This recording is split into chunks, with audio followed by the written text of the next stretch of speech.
Yeah, not quite. You're close. Yeah. So Orioles, and there's really good aquariums. Yeah, it's like you don't have to go to Baltimore. Yeah. All right. Good to see you.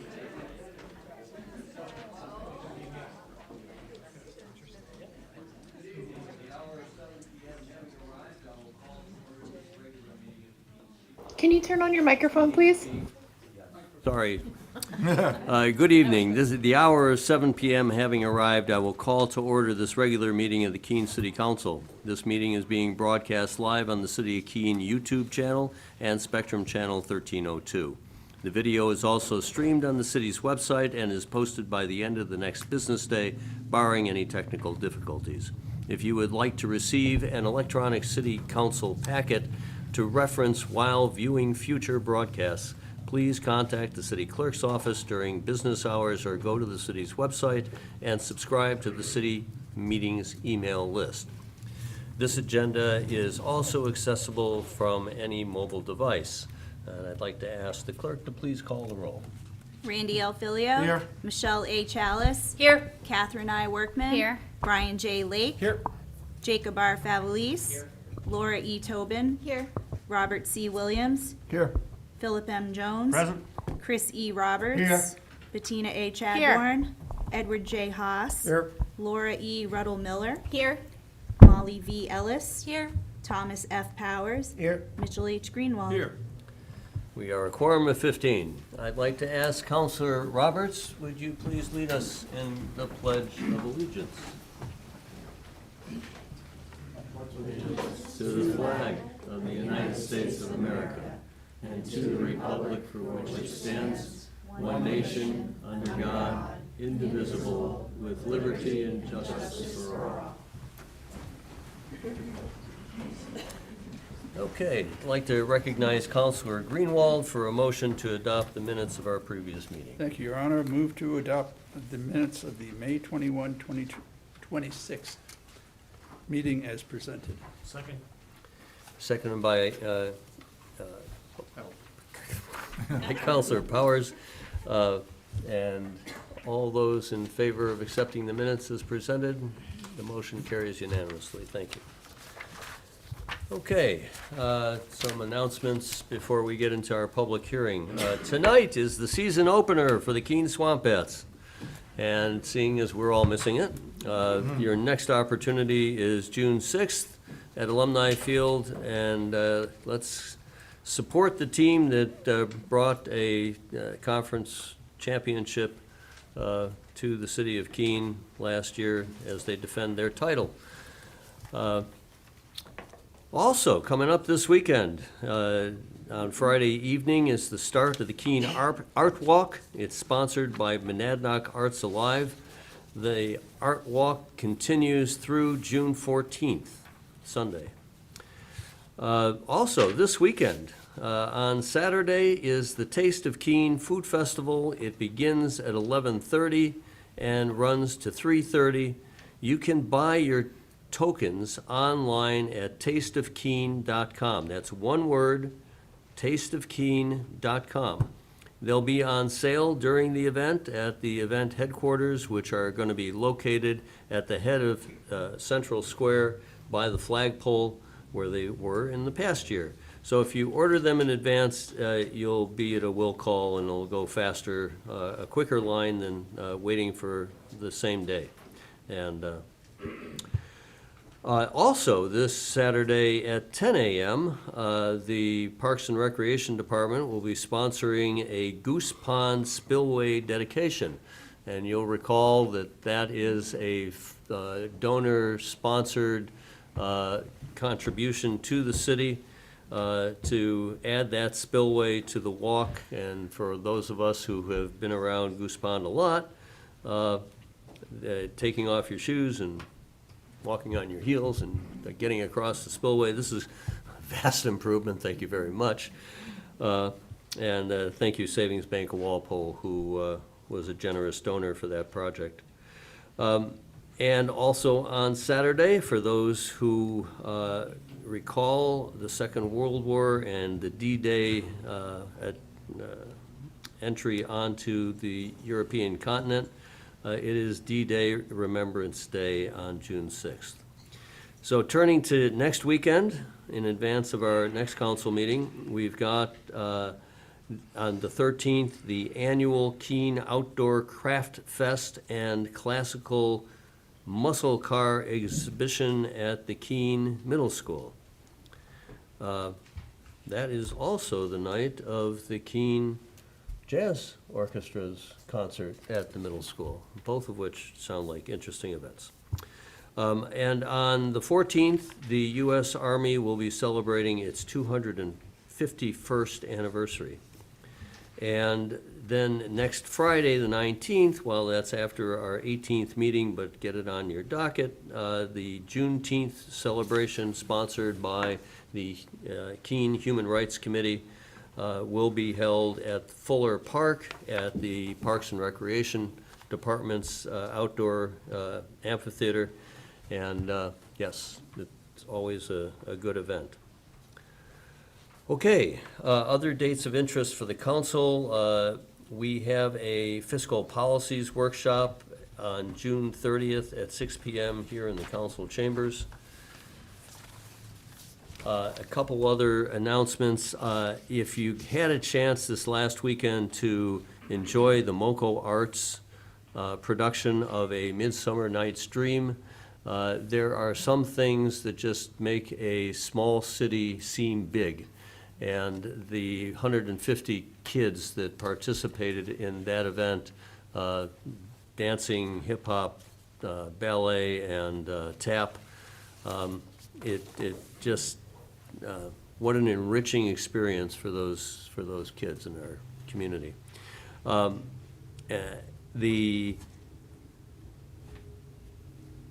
And then I wanted to also highlight that the Monadnock 250 celebration, if you are planning to have an organization march in the parade, your deadline for signing up is this week.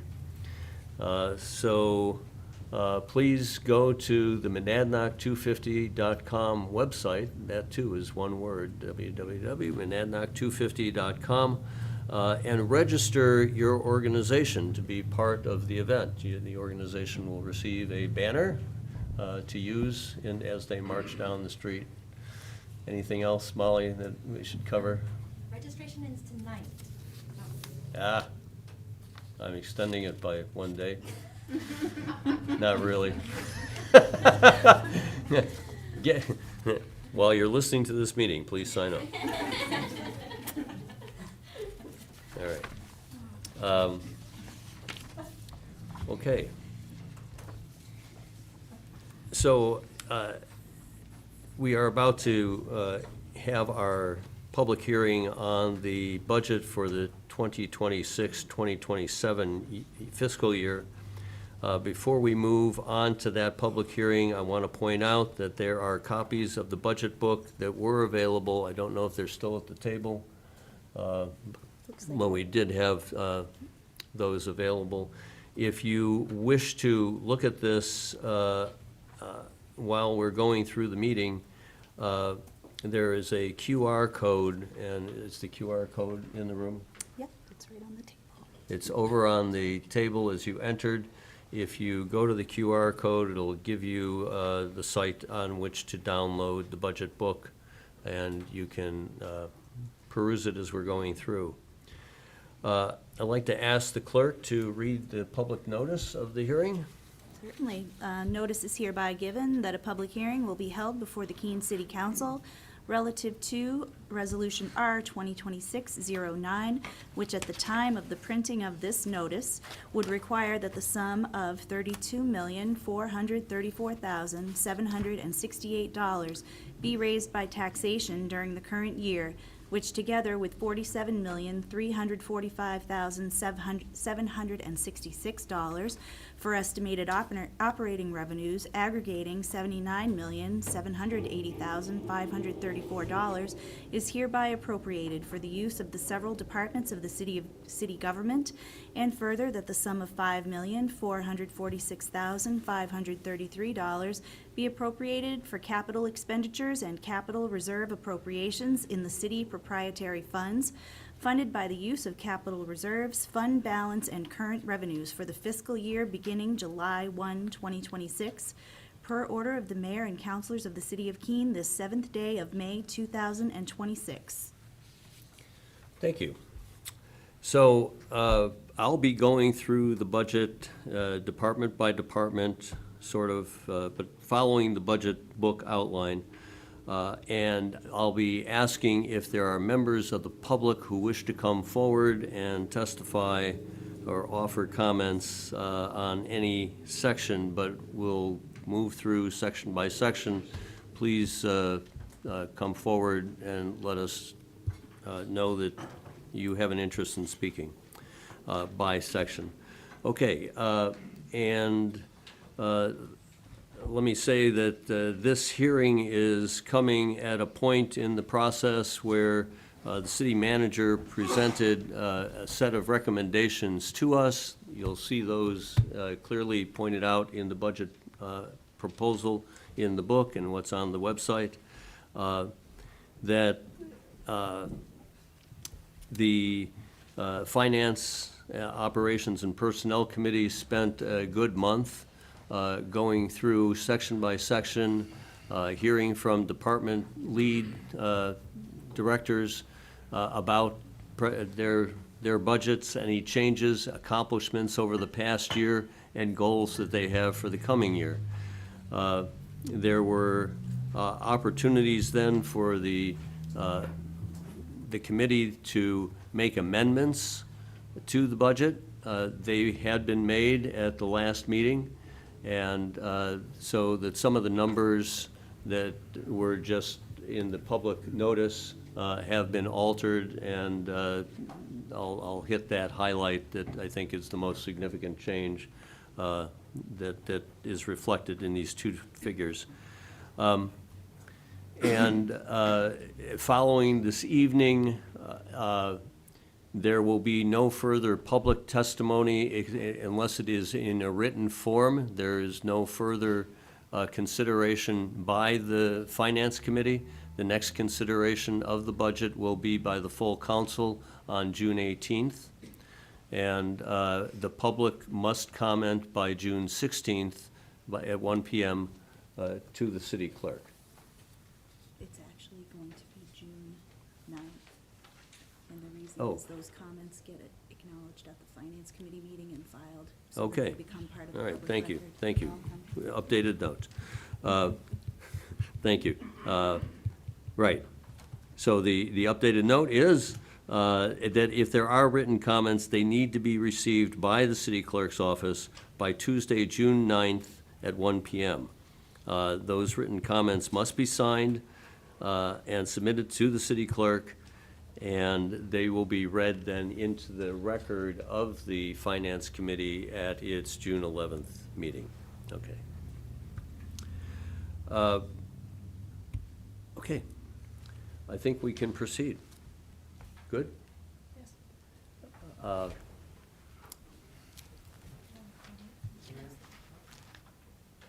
Counselor Jones.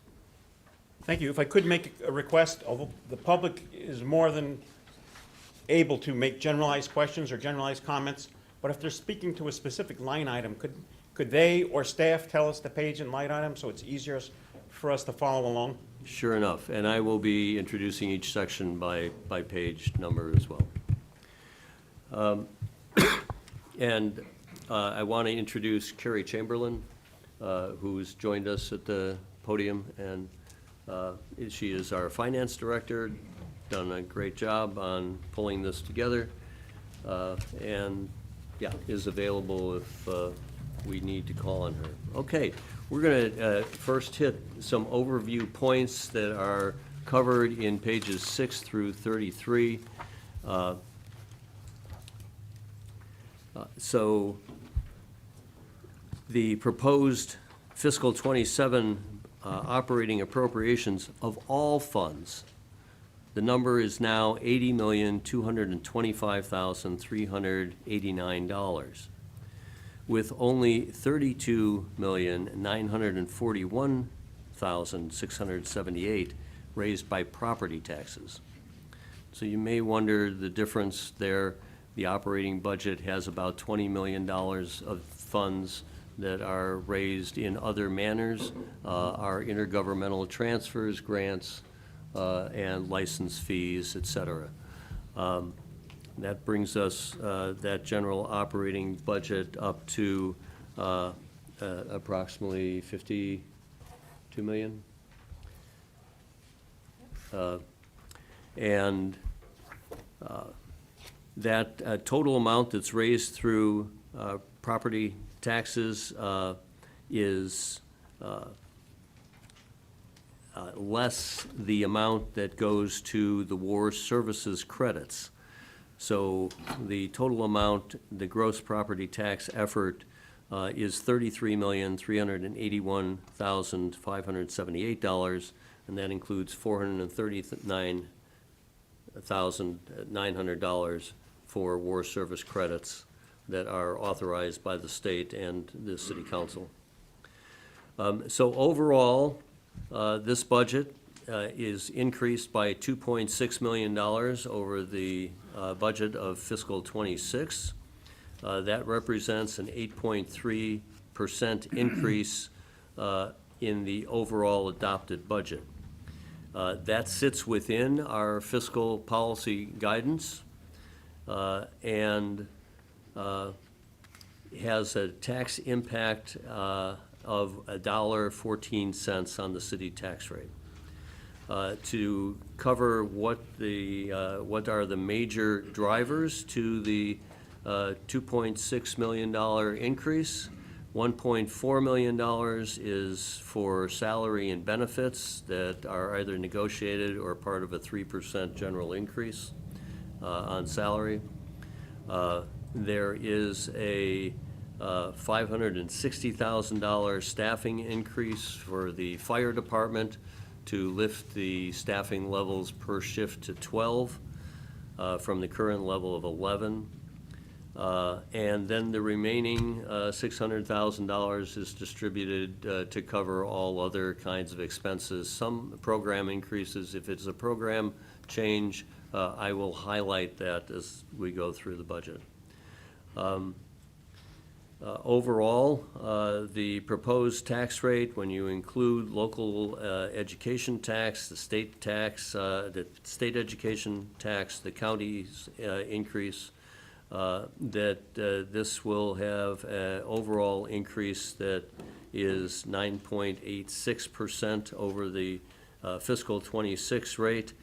And I just want to, could bring the rate to over $37 per thousand. But I want to remind the public, this is a reevaluation year, and we won't see that number in the end. The reevaluation will drive that number down by, it could be by 30% based on our current Department of Revenue Administration guidance as to where we sit on valuations to market. Okay. Debt service is also included in this budget and sits within the 12% cap that is set in our fiscal policy guidance. The debt level is at $4.9 million. That is a part of this operating budget. If you want to see what the capital appropriations are for fiscal '27 through '33, you can find that detail on pages 48 through 52 in the budget plan. In order to cover the costs of our downtown project, there are dollars added into this budget that is a part of the overall debt financing and a use of fund balance as well. So in this budget and in the CIP plan, there's $5.6 million appropriated to the downtown project. That's added to dollars that previously were assigned. And I think the council was aware of that last week when we adopted the proposal. Okay.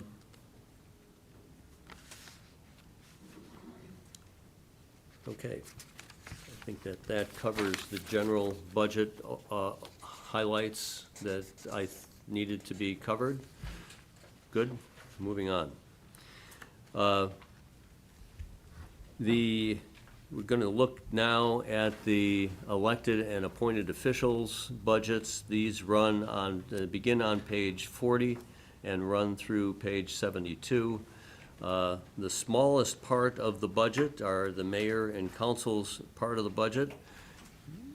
It has a total appropriation of $287,548.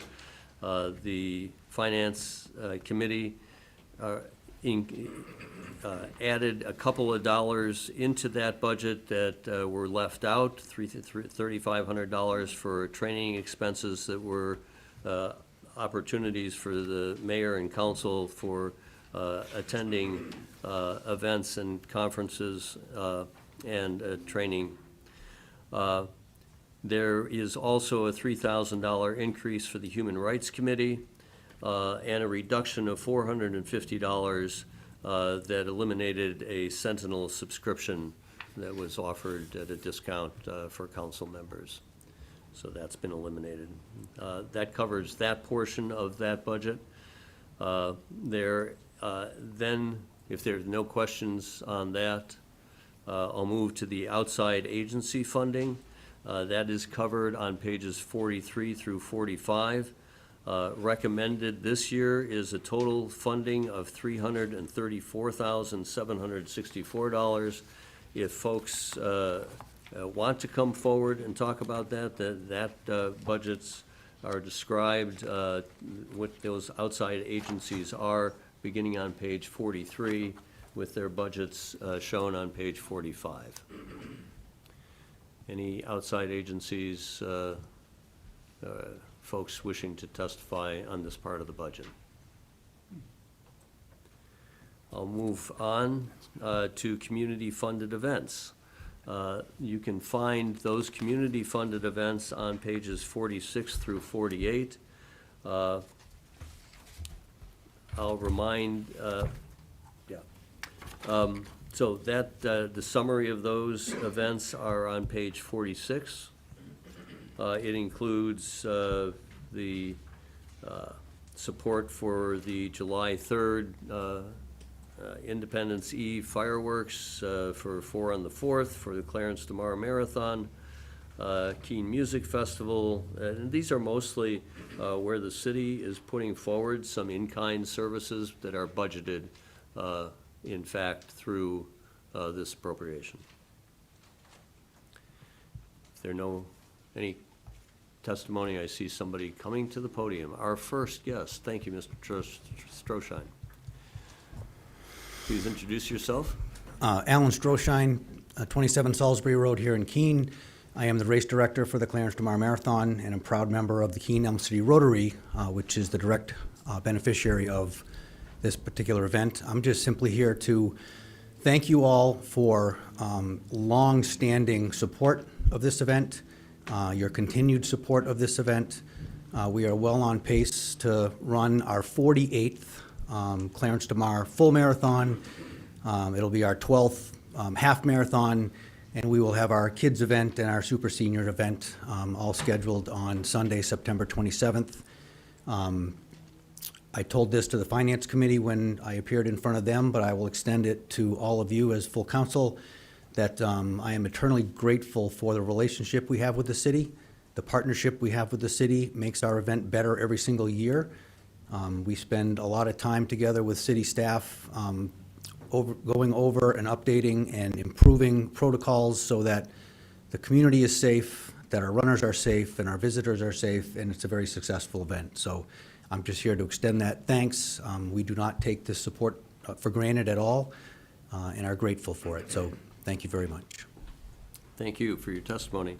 And it is good to point out these dollars that the city puts forward are minuscule to the total effort that goes into this. The volunteer effort and the funds raised independently by the sponsoring groups far surpass whatever the city is putting forward.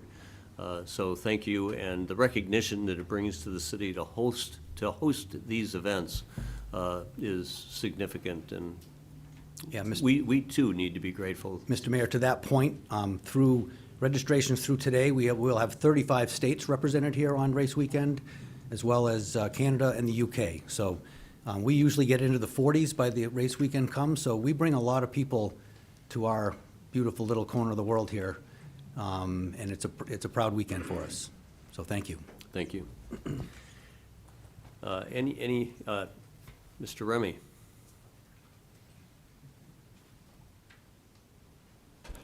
How's it going?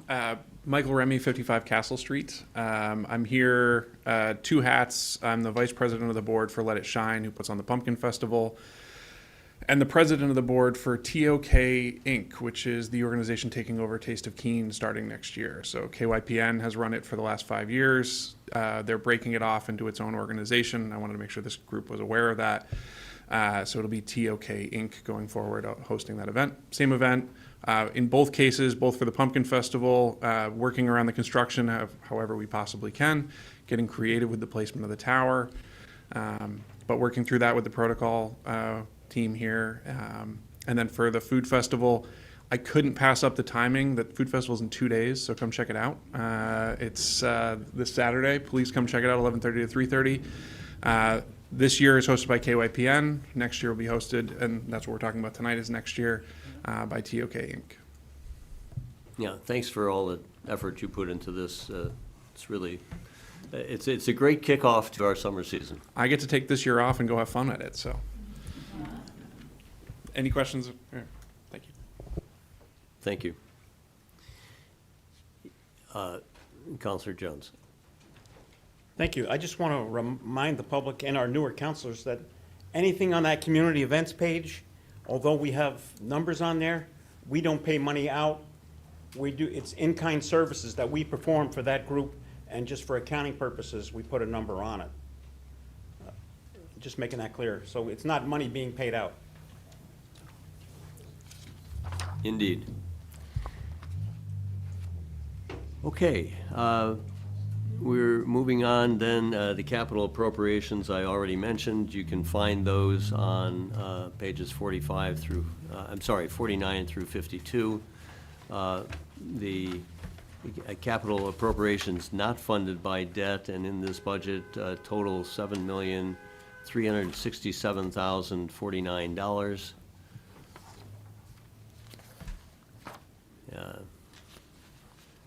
Just a couple of things that can be highlighted here. This includes sidewalks and street improvements. There is funding for the Robin Hood Park improvements. These are all capital and were covered in the capital improvement program. If there's anything really covered through operating funds, that requires some highlighting, I'll get to those.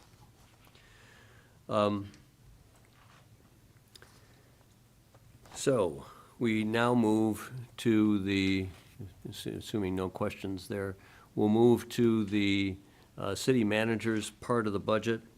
That is on pages 55 through 60. The recommended appropriation is $863,022. This includes the restructuring of the energy management program that is administered there. This actually manifests a savings in the city manager's budget. for the coming year. The next charter officer's budget is the city attorney's budget. It is on pages 61 through 64. The total amount recommended is $489,275. And there are no significant changes in that budget. We have then the city clerk's budget, which includes document storage. Those budgets are on pages 65 through 72, or 63 through 70, depending on in the online version of this. That total amount for fiscal '27 is $796,808. And I'll take a pause there for anybody who wishes to provide testimony or comments on the on our charter officer budgets. Seeing none, I'll move to administrative services. Under this category, which largely falls under Ms. Chamberlain's direction, includes assessing the finance and human services budget, the human resources budget, and information technology.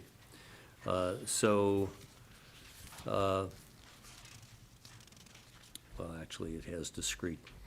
Sorry, Dan and Andrew. And under the assessor's budget, you'll find that on pages 72 through 76. The total amount for the assessor's budget is $483,799. There's no significant changes there, other than to say that the revaluation year is this year, and there's some additional dollars, small amount, that's been added to the budget. Under the finance department, Ms. Chamberlain's, we have both the human services and the collections office. These budgets are covered through pages 77 through 87. The total amount recommended is $4,066,899. And in this section, one can observe a increase to the human services budget that includes $50,000. It's the amount that the city set aside this year with an operating budget change to support the warming center in collaboration with 109th Shelter and United Church of Christ and a number of other volunteer organizations in the city. There is the human resources department's budget in the online version, pages 89 through 92, in the council book, 90 through 94. And that budget for human resources is $794,877. This includes some of the benefits programs that the city offers to employees.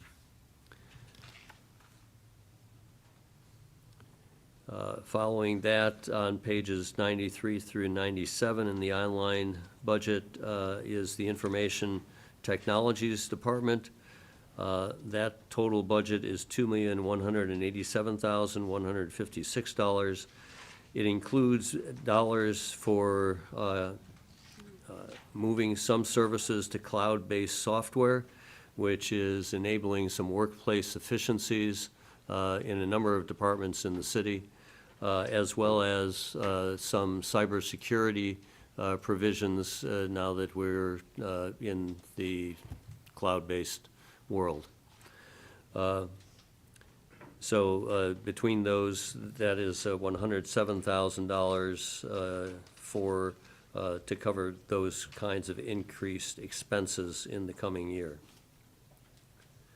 So I'll pause there for administrative services if there are any comments from the public on that portion of the budget. Following that, we've got the community services, which include police and fire and library and parks and rec facilities, departments under the city. I'll begin with the fire department. In the book, it begins on page 102, in the online version on page 99. And that total budget is $10,489,601. And included in this is the $525,460 addition for 4 additional firefighters. And this includes bringing those people on in their personnel expense, uniform, and training expenses. And I'll add that this is adding to, it's substituting for a significant overtime expense which exceeds the budgeted amount increase that we're talking about here.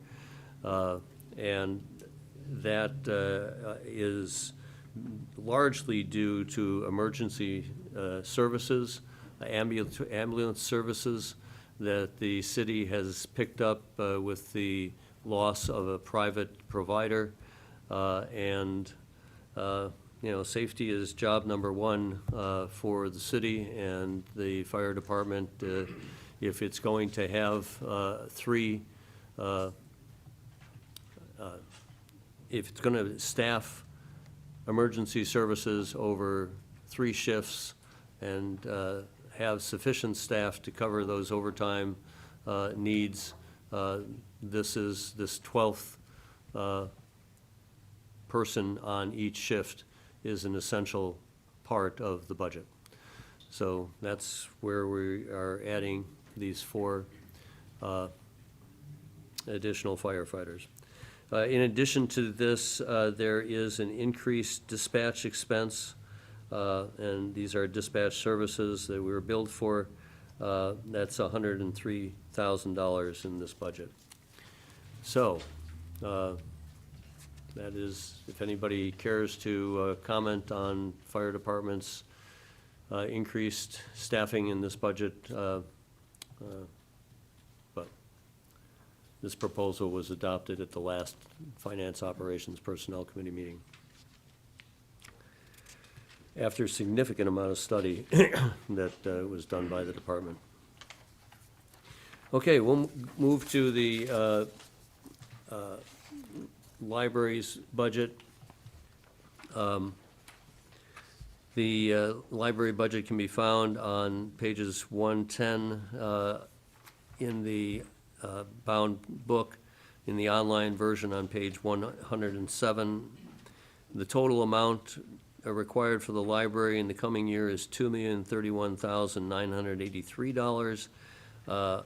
There is no significant change here. What was significant is what happened in the last year, where a number of volunteer and part-time staff were brought to a full-time, no, not right.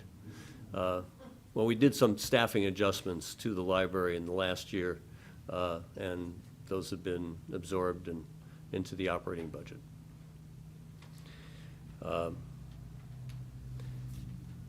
No questions on that. Move to the Parks and Recreation budget, which is on pages 115 in the book, 112 in the online version. This budget totals $2,366,304. It includes a $15,000 appropriation to replace the boiler at the Sumner Night Chapel in the cemetery on Washington Street. So that's a necessary improvement there. and it includes some resurfacing at the Wheelock Park and Knight Street courts, the recreation courts at those two locations. There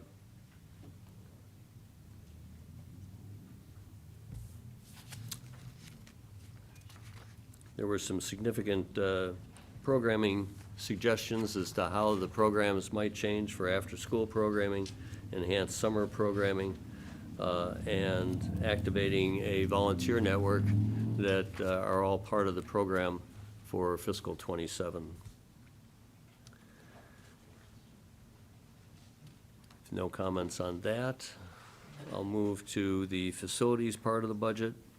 That has a $1,898,777 appropriation. This includes $25,000 of a request to repair the geothermal system, which is needed to be done at the Public Works site on Marlborough Street.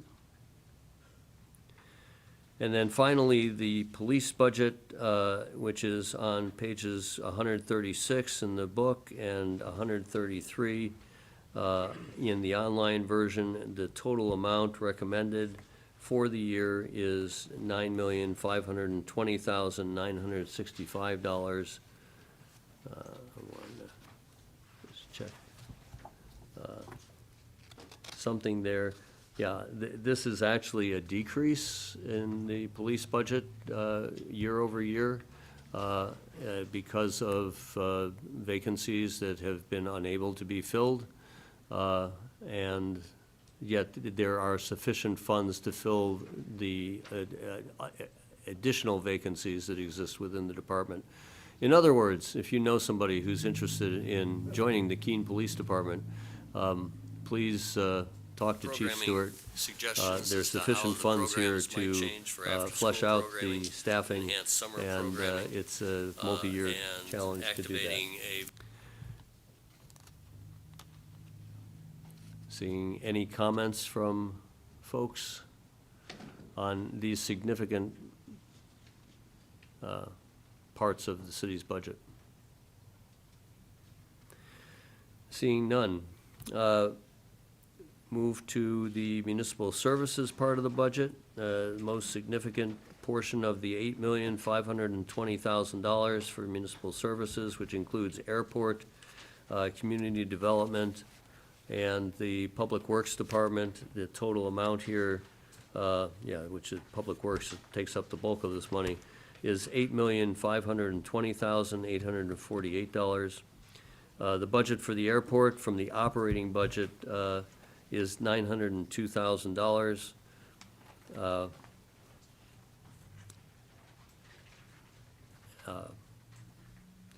Moving to the community development department, that budget is $1,693,000.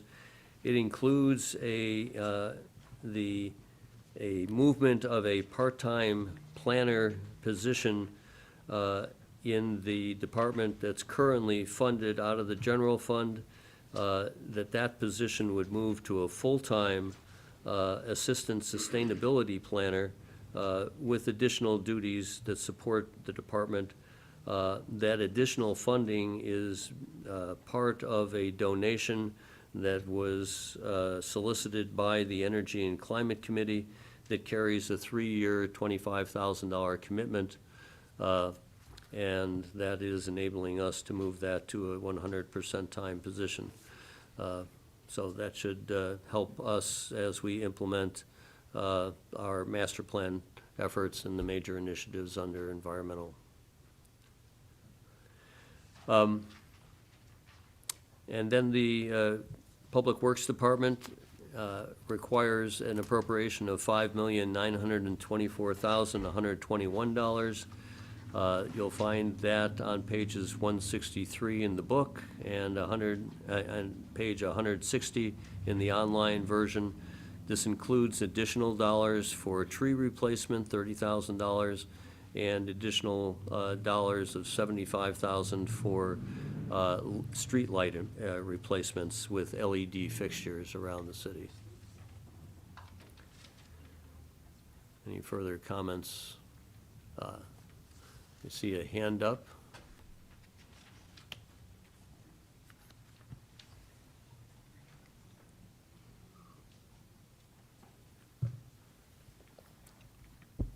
Peter Hansel, 61 Bradford Road.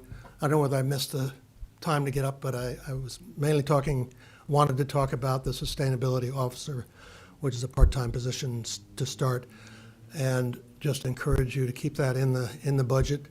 I was helpful in raising some of that private funds that are going to this position, and I think it's a unique opportunity for Keene to demonstrate to other communities around the state the possibility of having a public-private venture like this. And I think you mentioned $25,000. That's per year for 3 years. That's the commitment that the private people have made to the budget for the 3-year period. We're hopeful that this position will demonstrate savings to the city and other useful opportunities to be more sustainable as we go forward. We have a wonderful plan for achieving energy sustainability in Keene, and we've taken a very leadership position in the state on that vein. This would allow us and the Energy and Climate Committee to be more effective and do more than they can with just volunteers now. So I urge you to keep that as part of the budget. Thank you. Thank you, Mr. Ansel. We have another comment.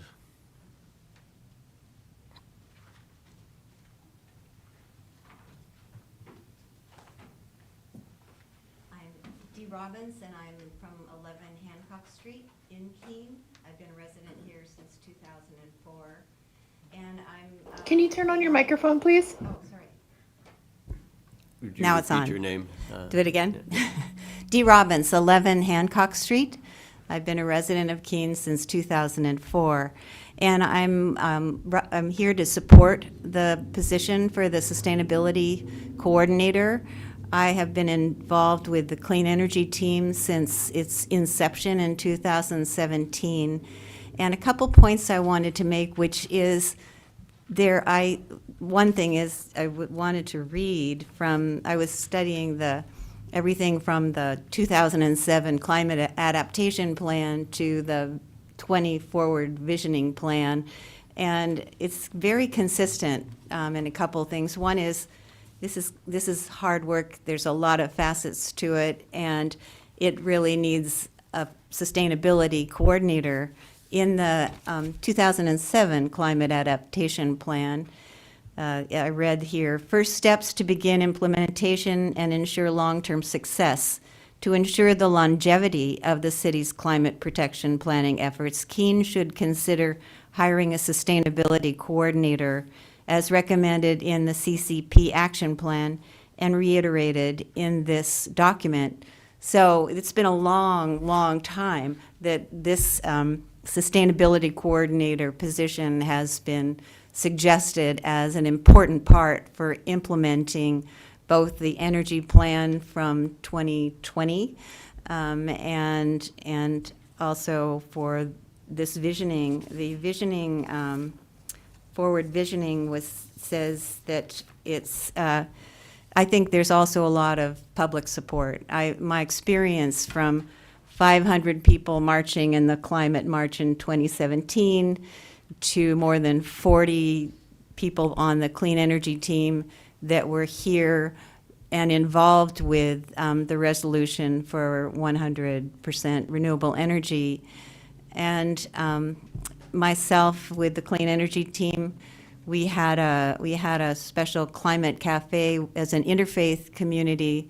There were over 100 people that attended from 5 different faith traditions, plus a Pennacook Abenaki female speaker. Wherever I go, whatever I'm doing, I hear plenty of support for that. And in finishing, I just say from the Vision 20 forward, The 6 strategic pillars, the flourishing environment, I quote, "There is a strong environmental stewardship ethos in Keene." Absolutely, that's my experience, and I hope that you take that seriously as the public, hoping that we can move forward with this energy plan. Thank you. Thanks for your testimony. Okay.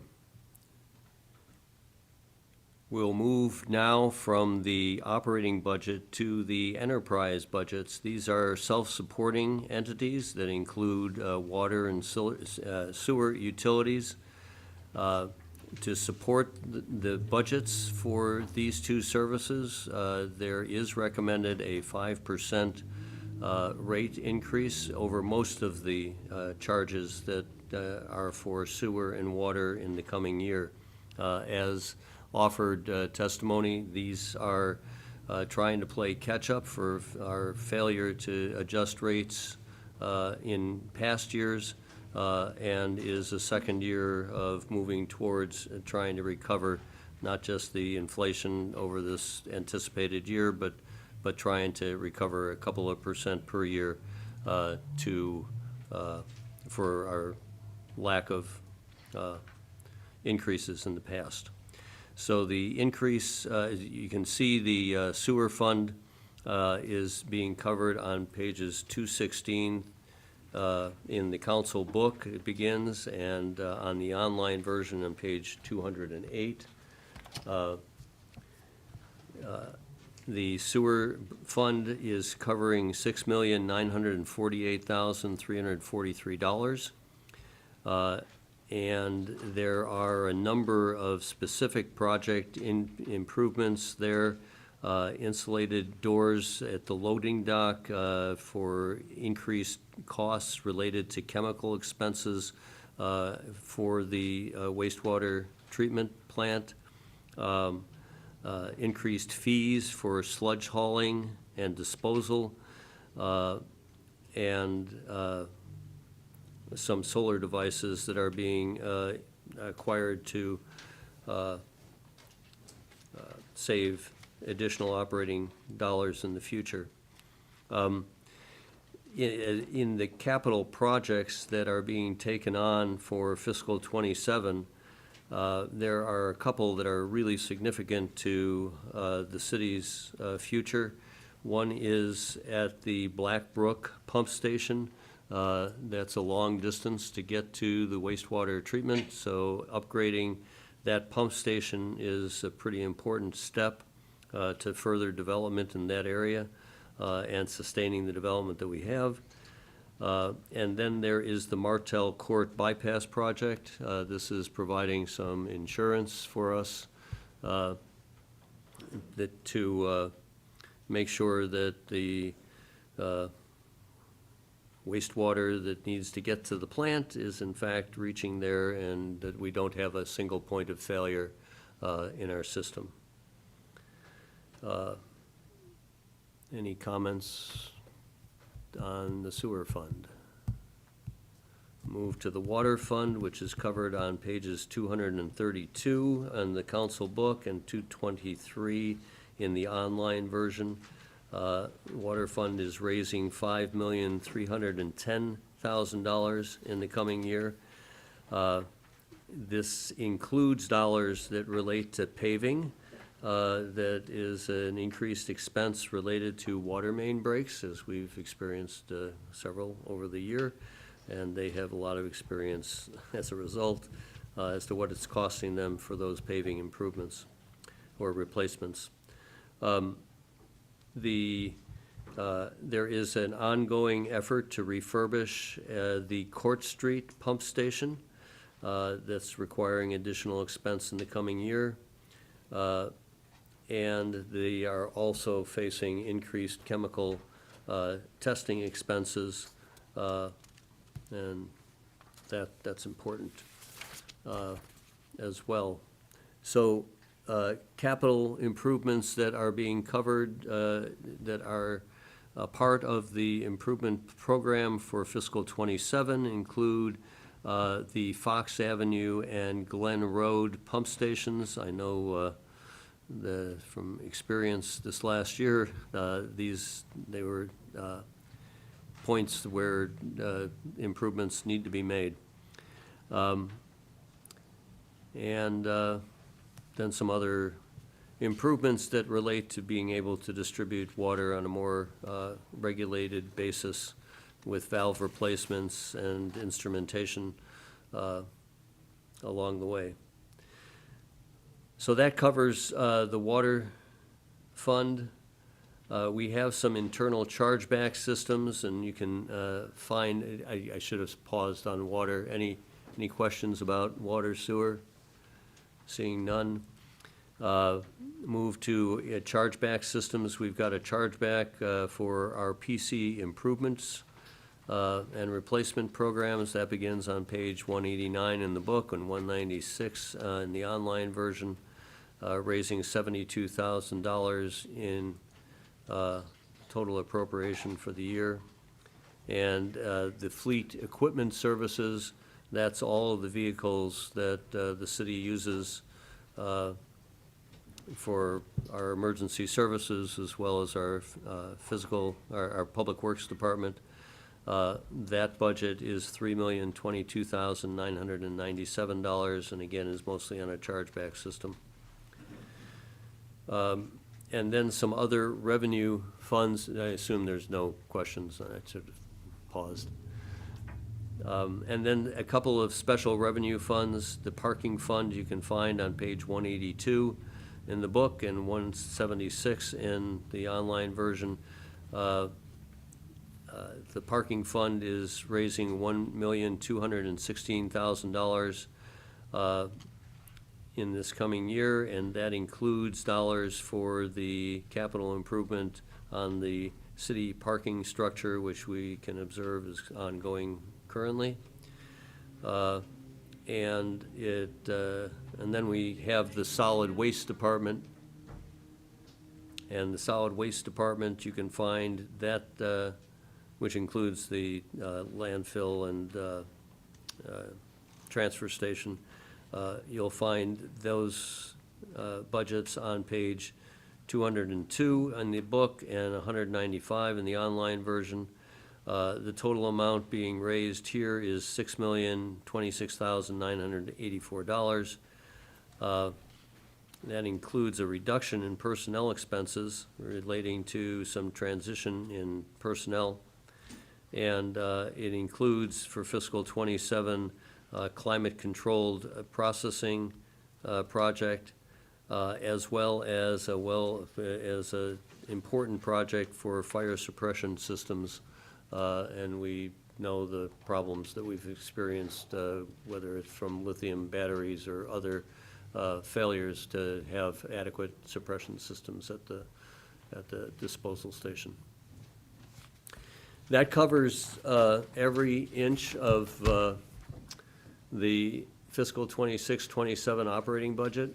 I'd like to offer another opportunity was if we went through this too quickly and you had a comment that you were unable to provide as we went through that specific part of the budget, feel free to offer that now. And I see no further comments at this time. So I will reiterate. And I will close the public hearing at this point, with the exception that written comments can be accepted until 1 p.m. on Tuesday, June 9th. Written comments, again, I'll repeat, need to be signed and submitted to the city clerk by that date and time in order to be included in the public record, which will be read into the Finance Committee's agenda and record of June 11th. No further public comments will be accepted after the submittal deadline. I also want to remind our counselors that as we continue our consideration of the budget, that our rules of order require us to submit written communications to the city clerk containing any proposed amendments to the budget resolution. That deadline for the submittal of any amendments is 4 p.m. on Tuesday, June 16th. So I'd encourage you to submit any proposed changes as soon as possible so that those can have adequate staff consideration in advance. Any communications that are received will be placed in the June 18th, 2026 council agenda for consideration prior to the adoption of the budget resolution. And finally, I want to remind us of our rules of order on voting and conflicts of interest in section 16. It's been provided at your desks for your reference. So please review that and ensure that any conflicts that relate to you or household members have been disclosed prior to the event, prior to us voting on the budget, particularly those that relate to any outside agency receiving funding from the city's budget, as we will need to acknowledge the conflict and vote on those allocations separately so that we can allow for recusals. And that might include several council members.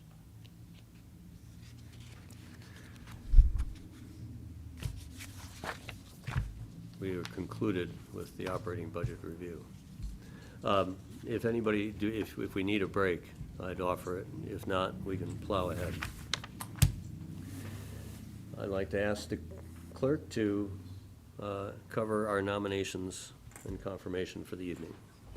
Certainly, we have a confirmation to the Ashwillet River Park Advisory Board, and it is for Richard Roth, who would serve through December 31, 2027 in slot 10 as an alternate.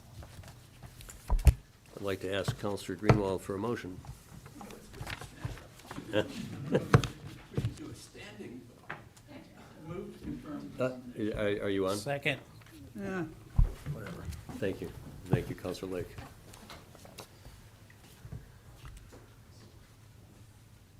Seconded by, so motion made on confirmation by Councilor Greenwald, seconded by Councilor Powers. Any comments on the nomination before us this evening? Yeah, you know what, that isn't reflected here, but okay. I had pulled forward one, but never mind. Okay, this requires a roll call vote. Will the clerk call the roll? Certainly, Counselor Filio. Yes. Counselor Chalice. Yes. Counselor Workman. Yes. Counselor Lake. Yes. Counselor Favelis. Yes. Counselor Tobin. Yes. Counselor Williams. Yes. Counselor Jones. Yes. Counselor Roberts. Yes. Counselor Chadbourne. Yes. Counselor Haas. Yes. Counselor Ruddle Miller. Yes. Counselor Ellis. Yes. Counselor Powers. Yes. Counselor Greenwald. Yes. Motion carries unanimously. We'll move on to communications. And our first communication is from Pablo Fleischman of the Keene Music Festival, and this is their request for their annual license to use downtown city property on September 5th to conduct the Keene Music Festival. And we'll refer this to the Planning, Licenses, and Development Committee. We have three items, three additional communications that all will be referred to the same committee, but I'll ask the clerk to read them into the record. Sure. Our first communication comes from Counselor Haas, and he is requesting that project information signage be posted at construction sites and that enhanced public outreach for capital projects as they move from concept to final design and construction be done. Second item is from Elizabeth Hansel on behalf of members of the St. James Church Creation Care Committee, and they're requesting consideration for adoption of resolutions regarding single-use plastic reduction. Then the final communication is from Sky Stevenson. Ms. Stevenson is requesting that the city plant one or more Liberty Elm trees as replacements for some of the trees that were removed along Maple Avenue. All of these communications will be referred to Municipal Services, Facilities, and Infrastructure Committee. Moving forward next to our committee reports.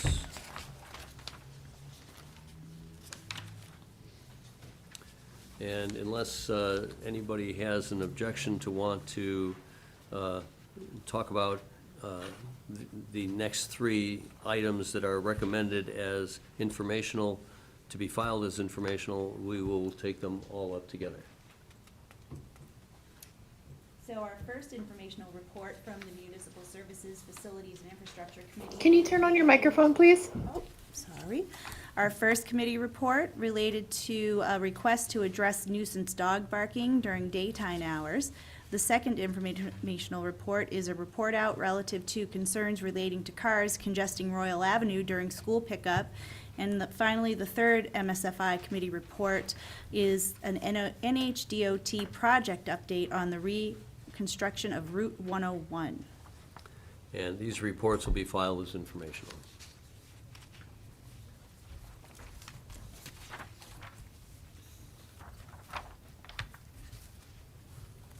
Moving on to D4. And D4 is a Municipal Services, Facilities, and Infrastructure Committee report relative to the Court Street Water Main Replacement project easements. And on a vote of 5-0, the Municipal Services, Facilities, and Infrastructure Committee recommends the city manager be authorized to do all things necessary to negotiate and execute temporary access agreements and permanent easements with the affected property owners necessary for construction and future maintenance of the Court Street River Crossing Water Main Replacement project. I'd like to recognize Counselor Greenwald for a motion. Move to carry out the intent of the committee report. Second. Seconded by Counselor Workman. Thank- Counselor Greenwald? Clerk really explained it in her introductory comments. Some work on the water main, and these are easements to be discussed and negotiated. Any comments from counselors? Seeing none, all those in favor?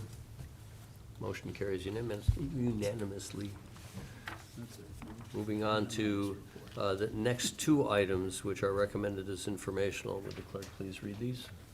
Certainly. The first is a Municipal Services, Facilities, and Infrastructure Committee report relative to a staff report out on chemical detections in groundwater. And the second is also from Municipal Services, Facilities, and Infrastructure, and this is a downtown infrastructure project update.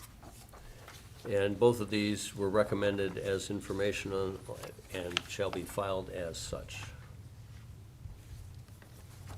D7. And the D7 is a Finance, Organization, and Personnel Committee report relative to the appointment of an Emergency Management Director effective July 1.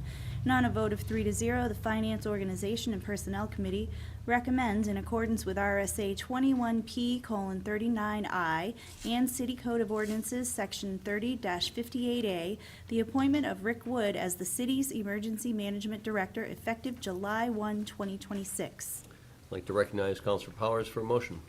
Thank you, Your Honor. Move to carry out the intent of the committee report. Second. Seconded by Counselor Greenwald. Counselor Powers? Thank you, Your Honor. I got it. No, you're Quick- fine. quickly. Your second fell asleep. This is a little bit different than normal for us because the position is directed by a statute. So in our case, it's the city council who make the appointment, and it'll be managed by the city manager's office. And and you don't hear about it often because there's seldom a vacancy, but it's some retirements and some changes. So Mr. Wood will take over July 1st. Thank you. Any comments further from the council? Seeing none, all those in favor? Motion carries unanimously. On to D8. And this is a Finance, Organization, and Personnel Committee report relative to the execution of a contract for design services for the Ashwheel at River Park Green Space Playground Consultant Selection. And on a vote of 3-0, the Finance, Organization, and Personnel Committee recommends that the city manager be authorized to do all things necessary to negotiate and execute a professional services contract with Lula Studio for conceptual design services required for the Ashwheel at River Park Green Space project for an amount not to exceed $34,980, with funding coming from Project Cost Center 65M002BB300052120. Counselor Powers for a motion. Thank you, Your Honor. Move to carry out the intent of the committee report. Second. Seconded by Counselor Lake. Counselor Powers. Thank you, Your Honor. This is another step in this great project, Green Space Playground. Process was used to select somebody that would help us out, get a lot of input from public, from those mostly students and youth who would want to use that area. And Lulu Studios came up on top through the selection process, and it sure sounds to us it's going to be a great project when she and he gets done with presenting something to us for a final contract. These funds, $34,980, are in the current budget in the project. Please pass. And as noted here in your testimony, this is funding from an anonymous donor.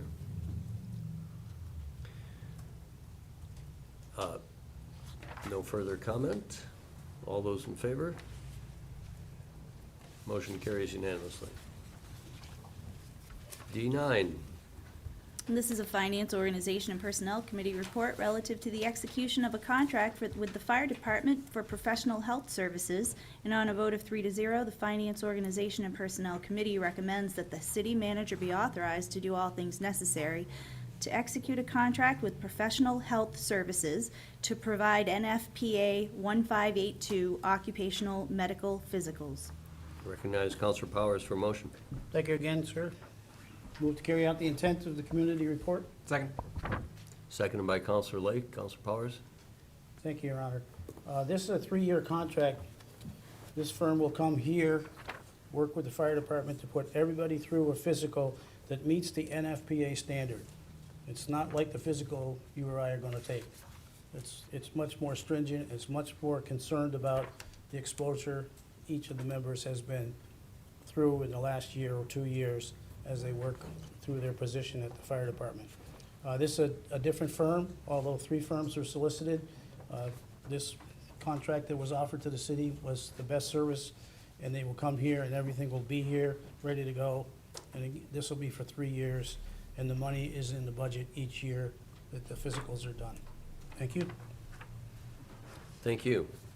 Any comments? Seeing none. All those in favor? Thank you. D10. This is a Finance, Organization, and Personnel Committee report relative to the acceptance or the application, actually, for a 2025 FEMA SAFER grant. And on a vote of 3-0, the Finance, Organization, and Personnel Committee recommends that the manager be authorized to do all things necessary to apply for the 2025 FEMA SAFER grant. Counselor Powers? Thank you, Your Honor. Move to carry out the intent of the committee report. Second. Seconded by Counselor Lake. Counselor Powers? Thank you, Your Honor. City has applied on several other occasions to this granting process at the federal government. We've come close the last time around, and we hope that this is the best one. When you get a report back from the agency that awards these, sometimes you get some good pointers, and we've also had an opportunity to speak with others who've gone through the same process to look for some points that may be very helpful. So by authorizing the manager to sign this when it's put together, this time for the fire department, we hope that it will bring forward a funding process that's it grants funds over a period, 3-year period, diminishing amounts, but it will certainly help us out with trying to establish the staffing level that looks to be required on every day around the city. If you've been in town for the last couple of days, it's pretty busy here. Thank you. Any comments? Seeing none. All those in favor? Motion carries. D11. D11 is a Finance, Organization, and Personnel Committee report relative to the execution of an agreement with Wright Pierce for engineering services during construction for the Martell Court Pump Station. And on a vote of 3-0, the Finance, Organization, and Personnel Committee recommends that the manager be authorized to do all things necessary to negotiate and execute an agreement with Wright Pierce for the scope of engineering services during construction for the Martell Court Sewer Pump Station Bypass Force Main Project in an amount not to exceed $465,000. Thank you. Counselor Powers? Thank you, Your Honor. Move to carry out the intent of the committee report. Second. Seconded by Counselor Lake. Counselor Powers for the committee. Thank you, Your Honor. This is the next step in trying to come up with a great solution to the issues at the Martell Court. You heard last year of the issue we had with the system not quite working and trying to do some quick repairs to ensure that we didn't have overflows. So they put together a project that's coming up in our budget and throughout the work years going forward to work on this particular project. It will be a safeguard. If in fact there's a problem, we can bypass the plant and keep on moving. $465,000 is in the current budget. This is for Wright Pierce, which is a well-known agency that's worked with us in the past, and they will help us build a proposal. At the same time, the Public Works Department is making grant applications in all the various agencies that would be covered by the sewer fund expenses, so that when we have the final product from the engineering firm, and if we have a grant, we'll be able to move forward. So we recommend that this be passed. Thank you. Counselor House. Yeah, thank you, Your Honor. Yeah, I just want to emphasize that this is building resilience into our systems. You know, a lot of times capital projects get done and they get put in, and things get forgotten that they have to be maintained. You have to have a way to bypass things when they're maintained. Now, some things you don't care. You can shut it off for a while and just leave it off. But things like sewer treatment, like water, other critical utilities, we have to be able to maintain them, and we have to have the ability to take them offline at that point. So as we look forward into future capital expenses, we always have to think about, all right, what's the bypass here? What can we do if something goes wrong? So I'm sure this will pass, but let's keep it in mind for the future. Thank you. Seeing no further comments, all those in favor? Motion carries unanimously. Folks, if you're wearing a jacket and wish to take that off, it's getting a little toasty. We move on to item D12. Suspend the rules for that. With objection. This is a Finance, Organization, and Personnel Committee report relative to the execution of a contract change order for construction services with Vortex for the FY26 Stormwater Spot Repairs Project. And on a vote of 3-0, the Finance, Organization, and Personnel Committee recommends that the city manager be authorized to do all things necessary to negotiate and execute a contract change order with Vortex in an amount not to exceed $78,000 for the FY26 Stormwater Spot Repairs Project. And Counselor Powers, once again. Thank you, Your Honor. Vortex has been in town for almost a couple of years now. They were hired to do a particular project, and they did a very good job, excellent jobs with great results, on time, and certainly within the project budget. We found some other work for them to continue to do, and that was continued on to the point where right now, what we're asking for here is using existing dollars in the budget to do some repairs to sewer, storm drain inlets, et cetera, that were found by the Public Works Division as they were looking to the future to be able to do these projects in a much more efficient way. And Vortex is the way to do it rather than us trying to dig each one of those separately and do it on our own. So this is existing dollars in the budget. It's $78,000, and it's from the Stormwater Spot Repairs Project. Thank you. I'll recognize Counselor Lake. Counselor Powers, I think we need a motion on the table. Thank you, Your Honor. Move to carry out the intent of the committee report. Second. Seconded by Counselor Lake. Motion's on the table, and comments have been offered. Any further? All those in favor? Motion carries unanimously. We can now move on to a city manager report. Standing in tonight is Assistant City Manager Rebecca Landry. Thank you. I think tonight you will find on your desks a binder. As the downtown project has evolved over the course of the past few years. One of the things city staff has done is looked at other communities that have done similar projects. What has gone well, what can we learn from them? And this is one of the takeaways from that. The Public Works team has pulled together this binder, and there are some pages in here, but over the course of the coming months and phases of the project, the downtown businesses will have the opportunity to add documents to this binder that are important to their understanding of the project and the impacts it will have on their businesses. So the intention is for these to be a handy reference for business owners affected by the project. So that's the intended audience. Currently, it contains an overview of the projects and background information, contact lists, and that type of information. As more info becomes available, such as detailed construction schedules, staff will distribute content that can be added to the binders.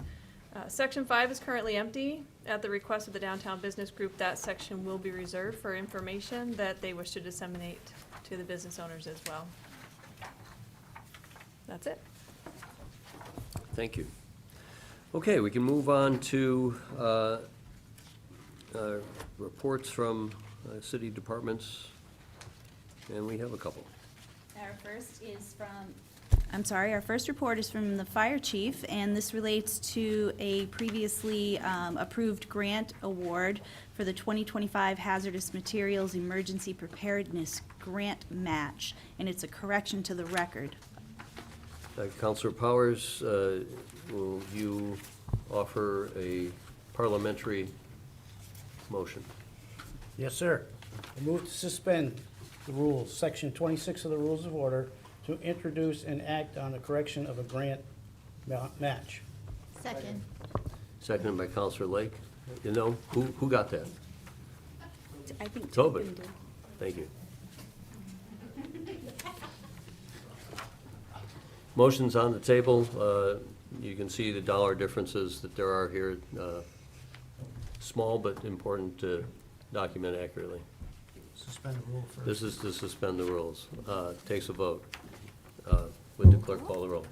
Counselor Filio? Yes. Counselor Chalice? Yes. Counselor Workman? Yes. Counselor Lake? Yes. Counselor Favelis? Yes. Counselor Tobin? Yes. Counselor Williams? Yes. Counselor Jones? Counselor Roberts? Yes. Counselor Chadbourne? Yes. Counselor Haas? Yes. Counselor Ruddle Miller? Yes. Counselor Ellis? Yes. Counselor Powers? Yes. Counselor Greenwald? Yes. Motion carries, and we'll ask Councilor Powers to offer a motion. Thank you, Your Honor. Move to correct the prior approval of the 2025 Hazardous Materials Emergency Preparedness Grant to reflect the correct in-kind soft match amount of $1,799.25 and authorize correction of the background information previously provided to council regarding this grant award. Seconded by Councilor Lake. All right, motion on the table. Any comments? All those in favor? Motion carries unanimously. And one more. The annual.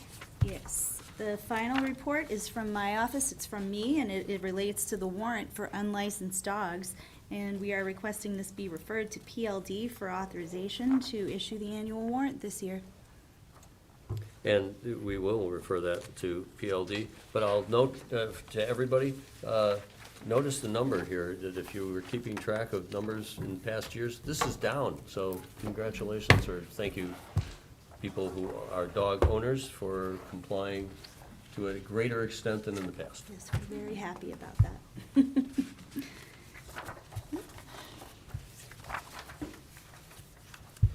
Moving on to J, Section J, and that is ordinances for a second reading. And our first ordinance is coming out of the Finance, Organization, and Personnel Committee. And on a vote of 3 to 0, the Finance, Organization, and Personnel Committee is recommending the adoption of Ordinance O 2020-607. This is an ordinance relating to water and sewer utility charges, and we have before us Ordinance O 2020-607. Recognize Councilor Powers for a motion. Thank you, Your Honor. Move to recommend the adoption of ordinance 202607 with an effective date of July 1st, 2026 for the new Second. rate. Seconded by Councilor Lake. Councilor Powers? Thank you, Your Honor. This is about 5% across the board for the various fees and the water consumption and the sewer discharge. We haven't raised the rate for that particular utility in the last few years, and given the increased costs almost on a daily basis of what it costs to operate those, it's important that we do this at this point in time. I think over the last 3 or 4 years, we've tried to move these kinds of increases, changes in rates to always coming at July 1st, so budget increases, et cetera, so we've got a plan that works forward. So this is the effective July 1st. Also remember that you get your bill every 3 months, so your first bill might be just a little bit different because it's for 2 months of the last rate, et cetera, but it all catches up in the final analysis. And it looks like, based on the cost of doing business, this 5% increase probably going to be necessary for the next few years, but once set, you can address it at any time in the future. Thank you. And we are covering this in the budget as well. So if there's any discussion at this point, seeing none, would the clerk please call the roll? Counselor Filio. Yes. Counselor Chalice. Yes. Counselor Workman. No. Counselor Lake. Yes. Counselor Favelise. Yes. Counselor Tobin. Yes. Counselor Williams. Yes. Counselor Jones. Yes. Counselor Roberts. Yes. Counselor Chadbourne. Yes. Counselor Haas. Yes. Counselor Ruddle Miller. Yes. Counselor Ellis. Yes. Counselor Powers. Yes. Counselor Greenwald. Yes. Motion carries 14-1. Sorry if there was a comment that wished to be made, but no. Okay, moving on to the wage schedule proposed. And this is a Finance, Organization, and Personnel Committee report relative to Ordinance O 2026-11. And on a vote of 3-0, the Finance, Organization, and Personnel Committee recommends the adoption of Ordinance O 2026-11, an ordinance relating to class allocation and salary schedule. Counselor Powers, no. We are tabling this item until the June 18th meeting, and it will be taken up after we approve a budget allocation that incorporates these recommendations. Okay, we're moving on to resolutions.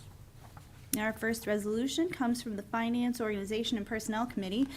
We have a committee report requesting termination of state of New Hampshire policies and downshifts that burden local property taxpayers.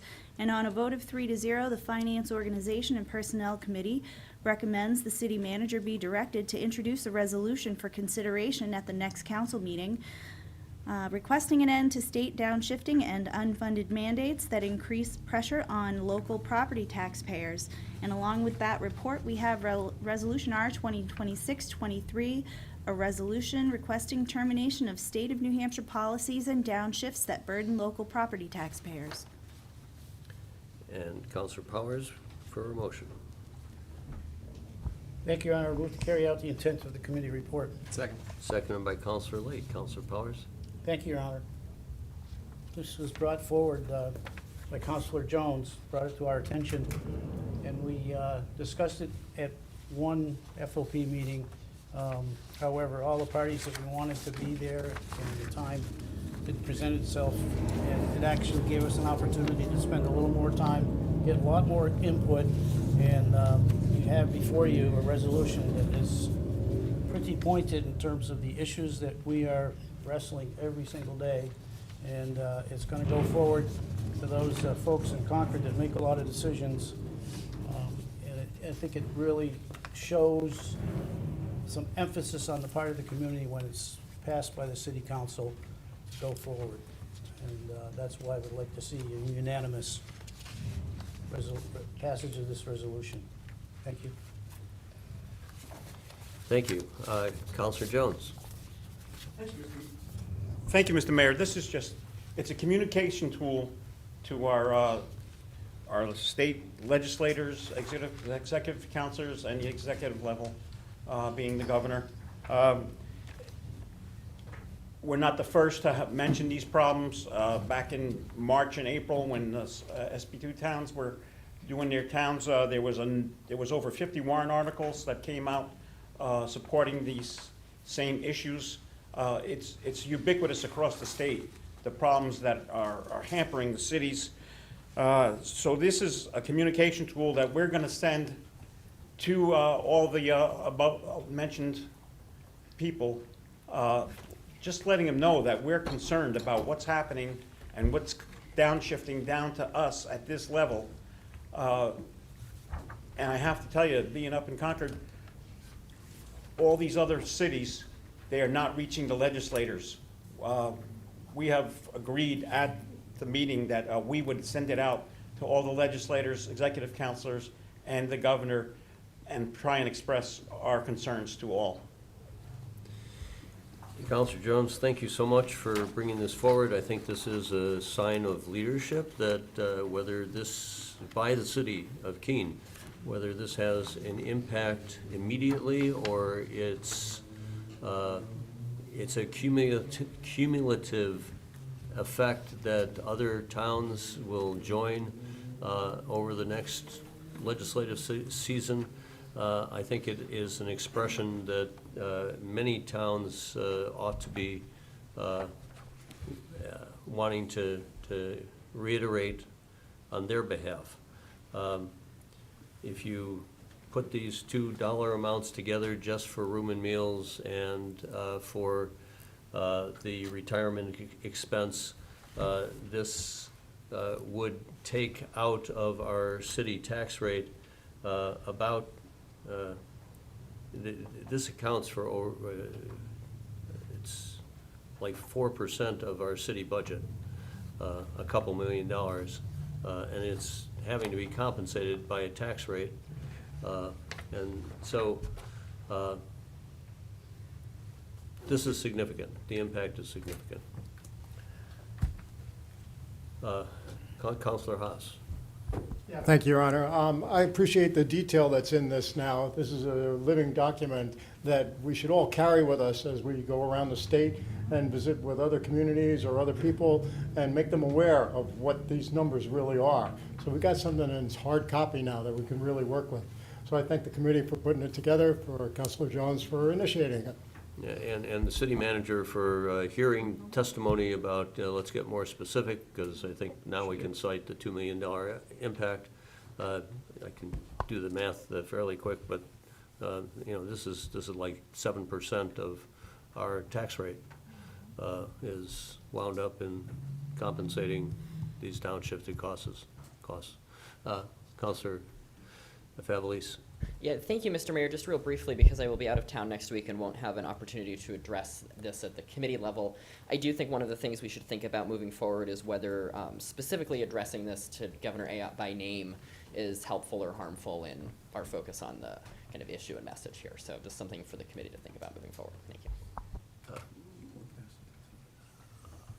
I guess I'd appreciate any specificity you wish to offer on that, or anybody else wishes to offer on that. I think the intent of this is that the communication be sent to all 430 elected officials in the state.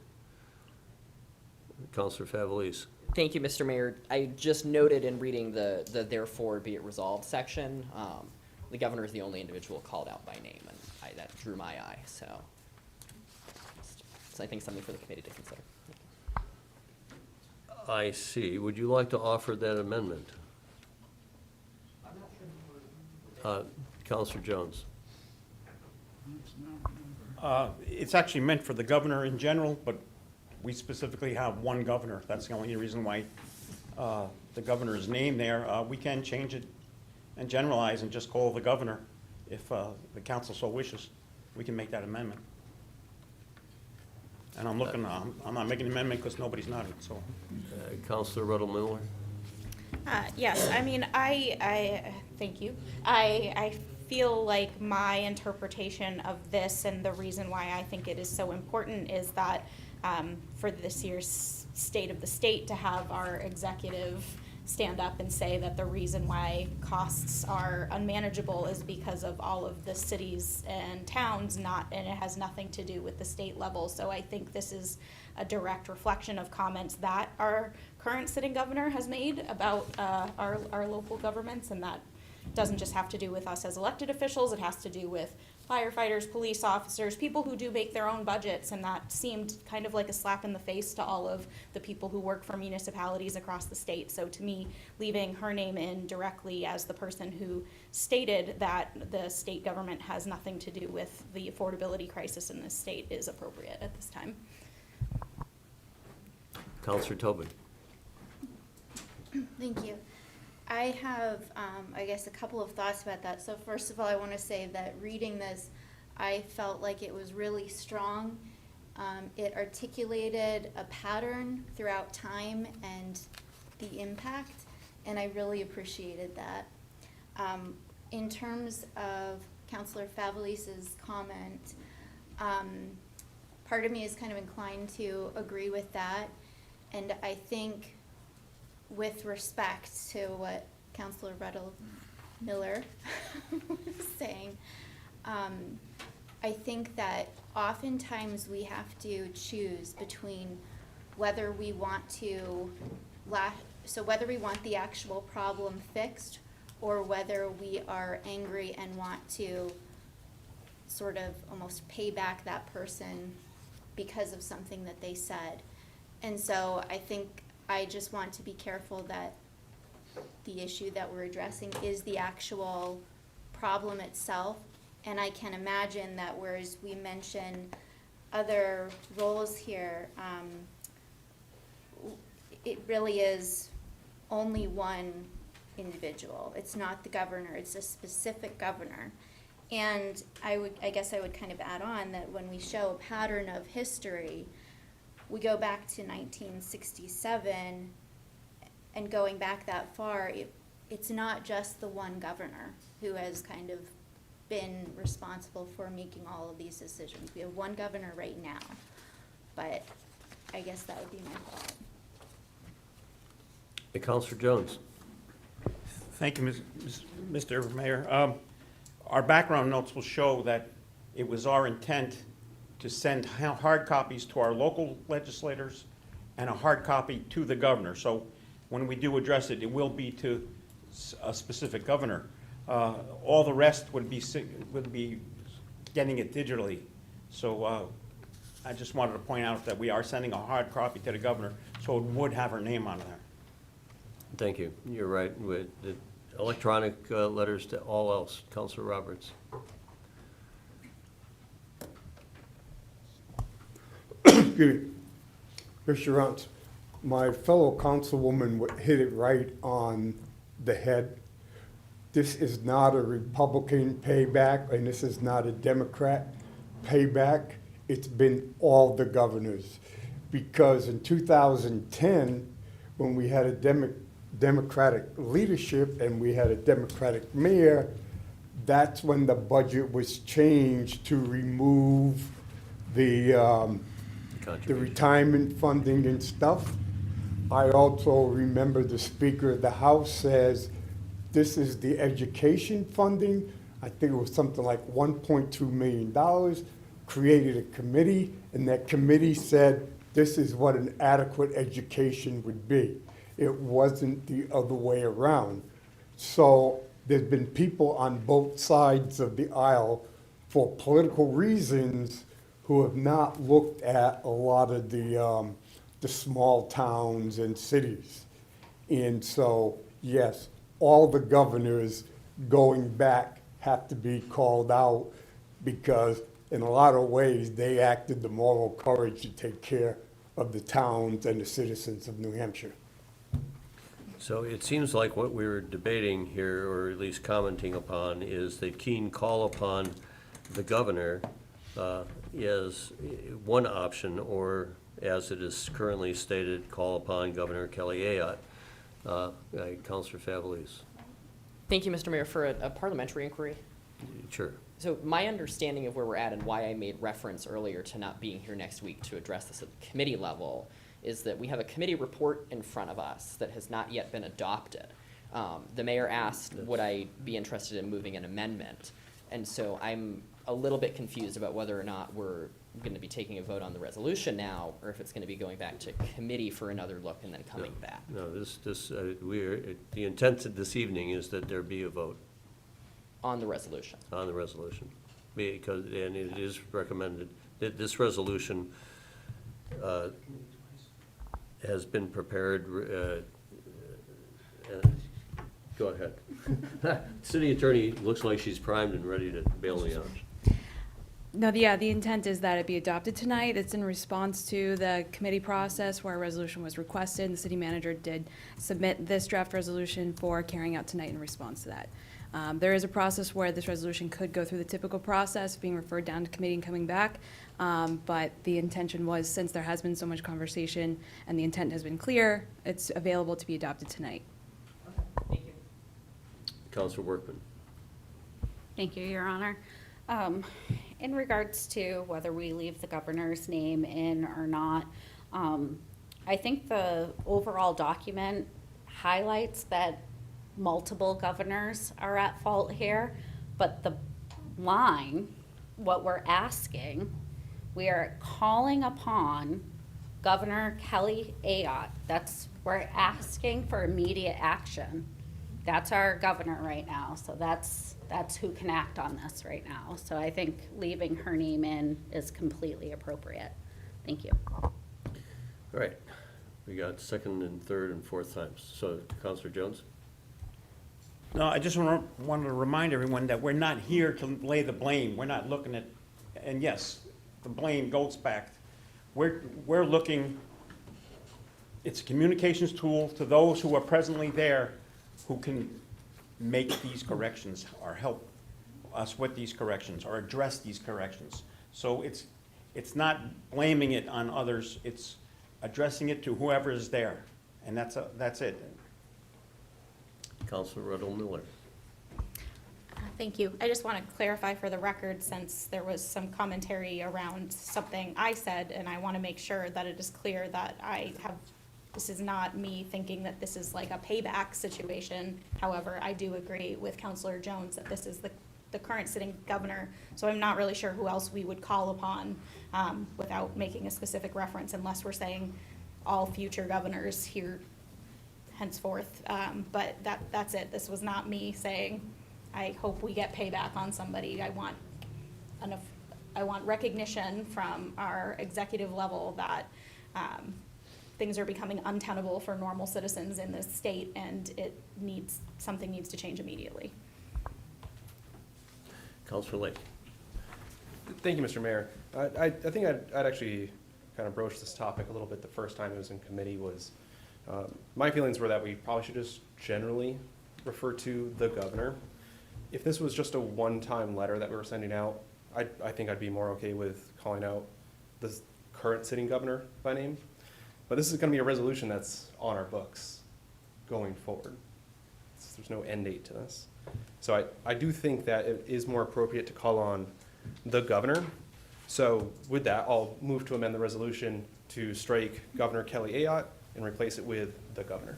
Second. Seconded by Councilor Roberts.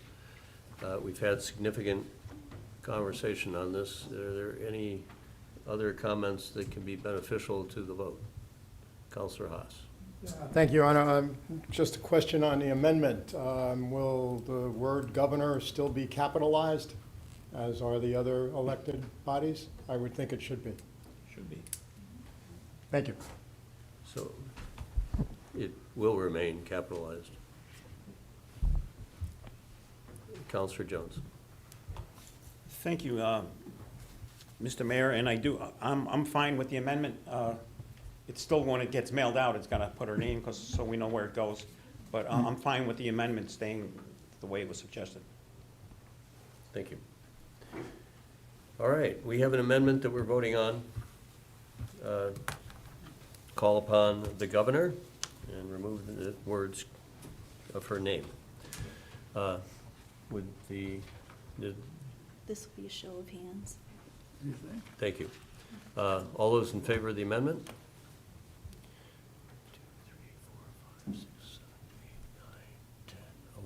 11 in favor. All those opposed? 1, 2, 3, 4. That makes sense. 11 to 4.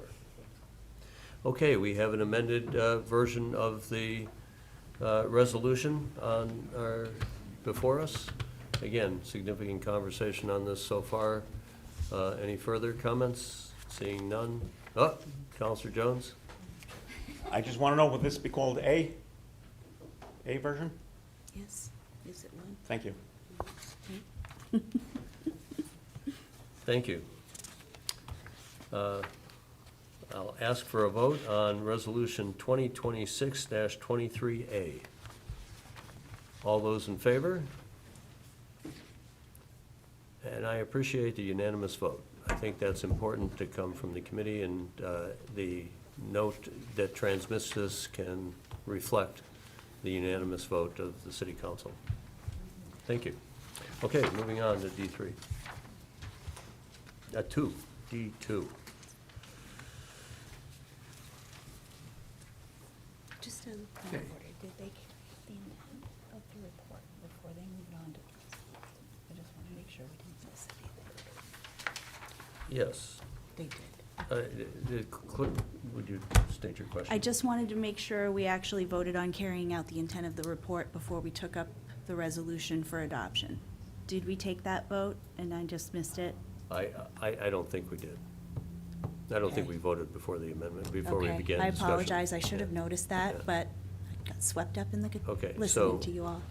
So can we take that now? Sure, yes. All right. Yep, there was a motion already on the floor to carry out the intent. Okay. So, So we're now voting on carrying out the intent of the committee report. All those in favor? Motion carries unanimously. Are we okay? Yeah, just to clarify, the conversation that happened at the committee that supported the resolution that you just adopted was to have the city manager submit a resolution. So we kind of did those in the inverse, but just to dispose of that item rather than just leaving it hanging on the clerk's office, it's for you to accept and carry out the committee's recommendation. So a little redundant, Which but we proper did. procedurally. We just, with the intent, Yeah. we're good. yeah, Good. thank you. All bases covered. K2. Now, item K2 is a Finance, Organization, and Personnel Committee report relating to Resolution R 2026-24. On a vote of 3-0, the Finance, Organization, and Personnel Committee recommends that the presentation regarding fire department staffing be accepted as informational, and that the city manager be directed to introduce a resolution for first reading at the next city council meeting related to funding fire department staffing. I recognize Counselor Powers. So we don't get in trouble again, we just recommended that the report was informational, so we covered that, correct? No, we have not on this side. Want to carry out the intent of the committee report? Second? Seconded by Counselor Lake. Counselor Powers? All right, and that resolution, it calls for the resolution, and directs the city manager to introduce a resolution for first reading at the next council meeting, being this evening, to fund the fire department staffing changes.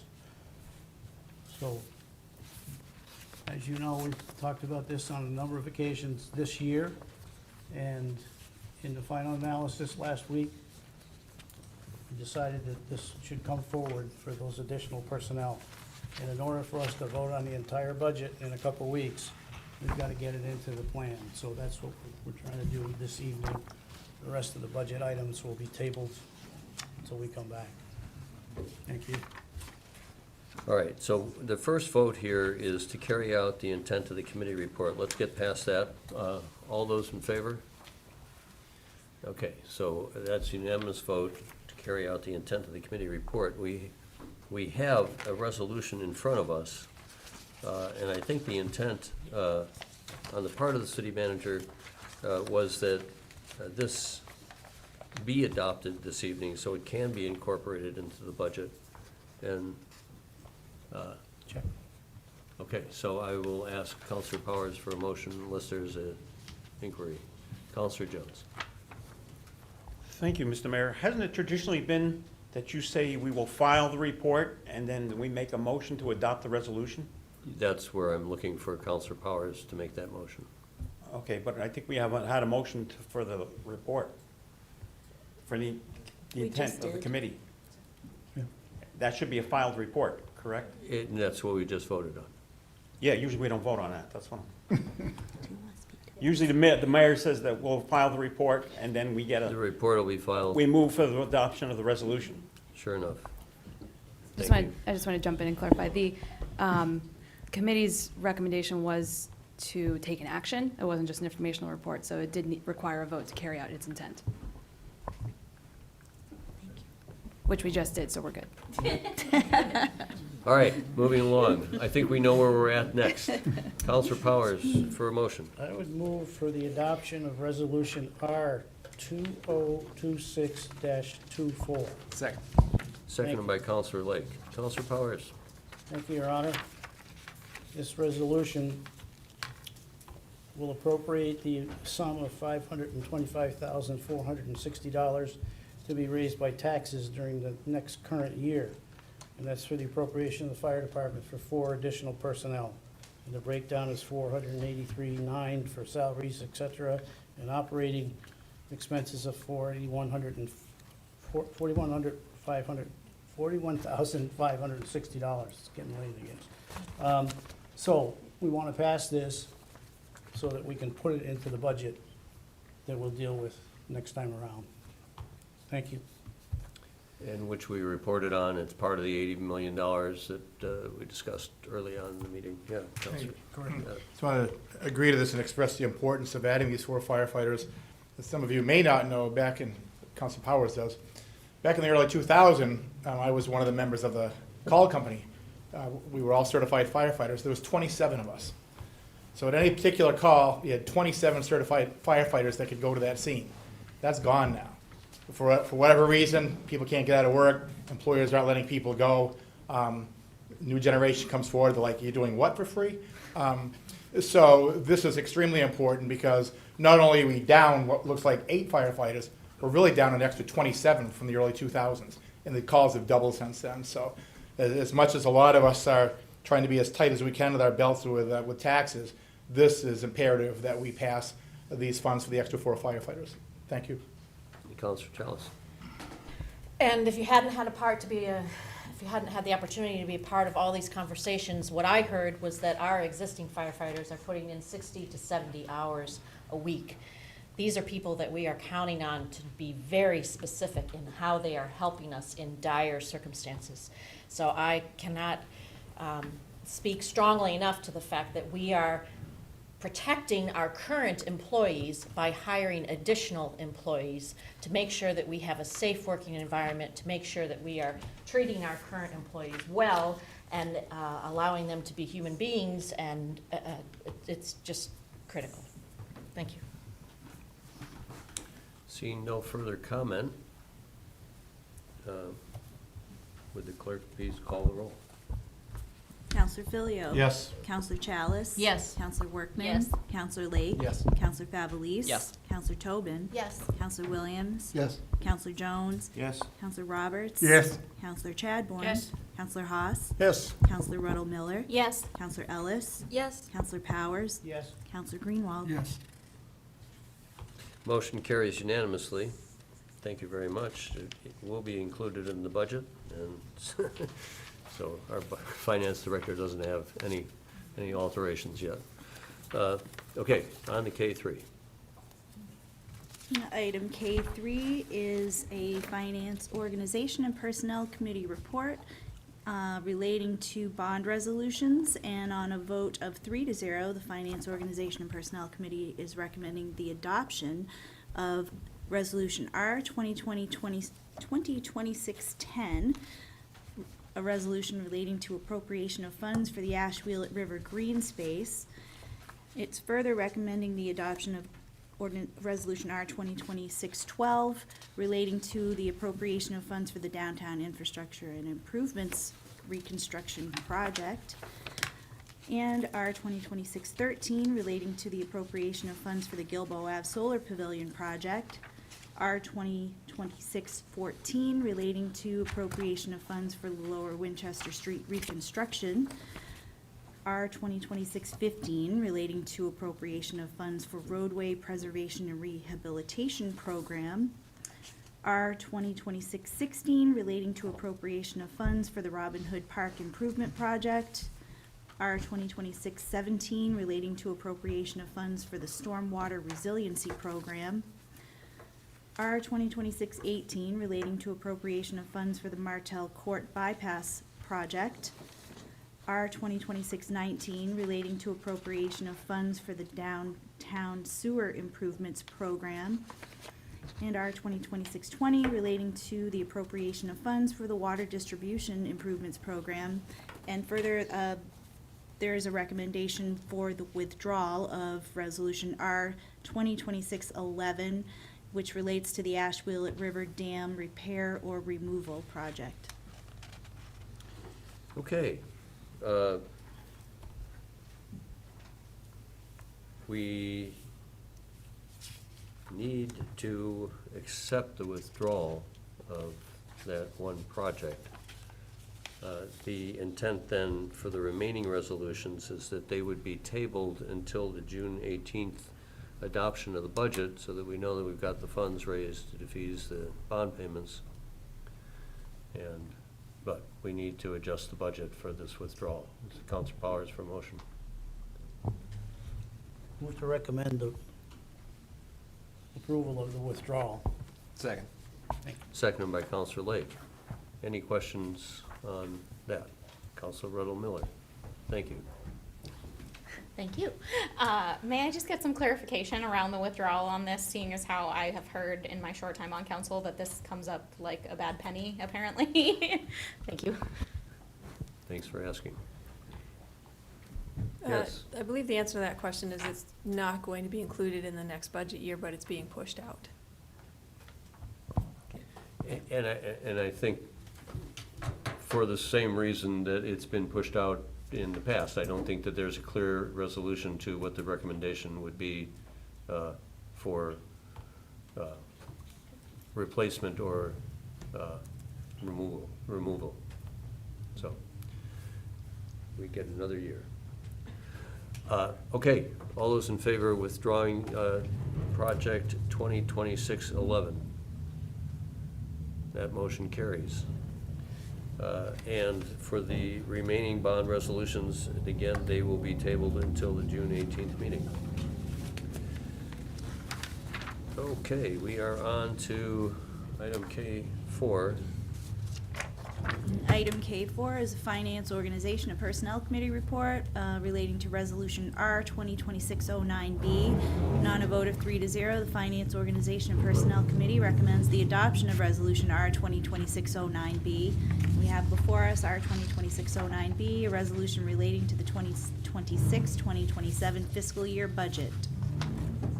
And we have before us 2026C, which is the version that we want to be adopting ultimately on June 18th. So I'll ask Councilor Powers to recommend that the B version be amended. Councilor Powers. Thank you, Your Honor. I move to recommend the amendment to our resolution to a C version. Second. Seconded by Councilor Filio. Councilor Powers. So the reason for this is that we did a number of calculations just before we passed that budget at the finance meeting. And all the numbers are correct, it's just we don't have them in the right columns.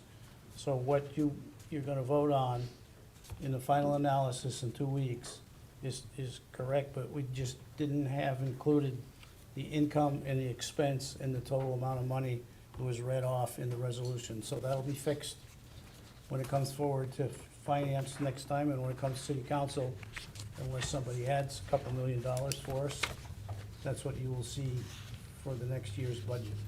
Thank you. Okay. So, we need to accept the amendment and then the resolution will be tabled until the June 18th meeting. So let's act on the amended version. If there's no, to amend this version to the C version, okay? All those in favor? That motion carries unanimously. So I will ask that we table to the June 18th meeting further consideration of the amount to be raised through taxation until we take that up with the budget. Okay, which gets us to K5. And this is a Finance, Organization, and Personnel Committee report relating to funding for the downtown infrastructure project. And on a vote of 3-0, the Finance, Organization, and Personnel Committee recommends the adoption of Resolution R 2026-21. And we have before us R 2026-21, a resolution relating to the funding for the downtown infrastructure project. Councilor Powers for a motion. Thank you, Your Honor. Move for the adoption of Resolution 2026-21. Second. Seconded by Councilor Lake and Councilor Powers. Thank you, Your Honor. Very quickly, this is, we actually talked about these budget items at the last council meeting, the day that the bids came in, or in that process of the bids. But these are the additional dollars that are necessary to carry out the project as the proposal was sent forward by the contractor, and an award of the bids coming out fairly quickly here. So the city manager reported us that night, those areas that where she will be able to find the money to cover these costs. They're all listed in the resolution, and she did a great job of being able to capture these funds and continue to do our daily work and get this project going. So I recommend that this be a unanimous resolution if possible. Thank you. And we'll do a roll call on this one. It has a lot of budget moves. Councilor Filio. Thank you. Well, it's no secret that I made some comments that there are still parts of this project that I seriously have issues with.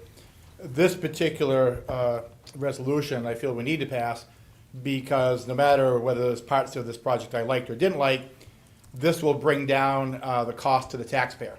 So it's important that we pass this resolution because these monies will come from unexpended funds or unexpended funds, and it's something the taxpayer will not have to pick up. So I hope we will pass this.